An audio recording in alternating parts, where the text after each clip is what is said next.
ever since nung bagets talaga ako, Ate Ann Curtis for me talaga ang most beautiful.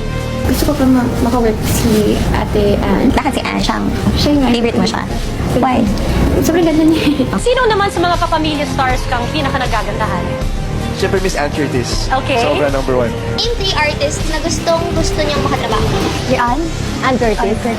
Anne Curtis. I've never worked with Ann Curtis yet.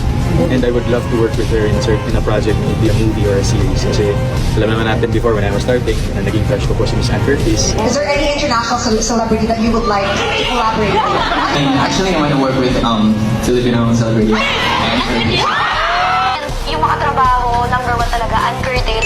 Of course, I wanna work with Anne. Panood ko siya sa Babe, I Love You. Nabago ka? Opo, sabi ko, di pa end of the world. Kinikilig ako, nakita ko si Ate Ann. Napakaganda niya sa personal. Katabi ko ulit si Miss Ann Curtis. Ang ganda niya talaga! Sa mga artistang nakatrabaho mo na or nakasama, kanino ka sobrang na-starstruck? Siguro kay Ann Curtis. Sino yung celebrity na sobrang starstruck? Si Ann Curtis talaga, artist. I love you, Mom!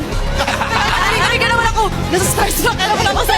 Sino ang pinaka-crush mong artista? Ann Curtis. Ann Curtis. Ann Curtis. Si Ann Curtis na lang. Ann Curtis. Ann Curtis. Ann Curtis. Ann Curtis. Ann Curtis. Ann Curtis. Ann Curtis.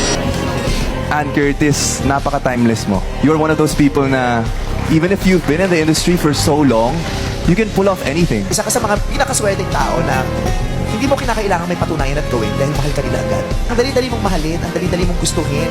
Ann Curtis can never do any wrong. Di ba, guys?